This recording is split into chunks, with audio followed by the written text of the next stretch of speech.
ஆரணி மக்களவை தொகுதியில் ஸ்பிக் மீடியா இடம்பலம் நிறுவனம் இணைந்து நடத்திய தேர்தலுக்கு பிந்தைய கணிப்புகளில் மொத்தம் 1185 பேரிடம் கருத்துக்கள் கேட்கப்பட்டுள்ளன.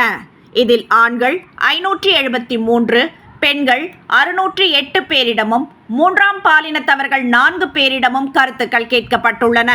யாருடைய பிரச்சாரம் உங்களை ஈர்த்தது என்கிற கேள்விக்கு அதிமுக பொதுச் செயலாளர் எடப்பாடி பழனிசாமியின் பிரச்சாரம் என 29% பேரும், முதல்வர் ஸ்டாலினின் பிரச்சாரம் என 34% பேரும், பாஜக மாநில தலைவர் அண்ணாமலையின் பிரச்சாரம் என 9% பேரும் தெரிவித்துள்ளனர். எந்த கட்சியின் தேர்தல் பிரச்சார பாடல் தங்களுக்கு பிடித்தது என்கிற கேள்விக்கு திமுகவின் பிரச்சார பாடல் என 39% பேரும், அதிமுகவின் பிரச்சார பாடல் என 43% பேரும் தெரிவித்துள்ளனர். வாக்குக்கு பணம் கொடுக்கப்பட்டதா என்கிற கேள்விக்கு ஆம் என 68% பேரும், இல்லை என 20% பேரும் தெரிவித்துள்ளனர்.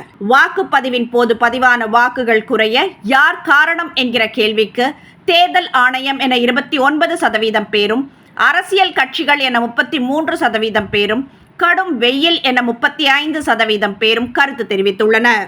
சட்டமன்ற தொகுதி வாரியாக பார்க்கும்போது ஆரணி, செய்யாறு, வந்தவாசி, செஞ்சி தொகுதிகளில் திமுக கூட்டணியும், போலூர், மயிலம் தொகுதிகளில் அதிமுக கூட்டணியும் முன்னிலை வகிக்கின்றன. அதிமுக கூட்டணிக்கு அதிகபட்சமாக மயிலத்தில் 36% பேரும், திமுக கூட்டணிக்கு அதிகபட்சமாக செய்யாறில் 37% பேரும், பாஜக கூட்டணிக்கு அதிகபட்சமாக ஆரணியில் 29% பேரும், நாம் தமிழருக்கு அதிகபட்சமாக மயிலத்தில் 6% பேரும் ஆதரவு தெரிவித்துள்ளனர். மொத்தமாக பார்க்கும்போது திமுக கூட்டணிக்கு 34% பேரும், அதிமுக கூட்டணிக்கு 34% பேரும், பாஜக கூட்டணிக்கு 24% பேரும், நாம் தமிழருக்கு 5% பேரும் ஆதரவு தெரிவித்துள்ளனர்.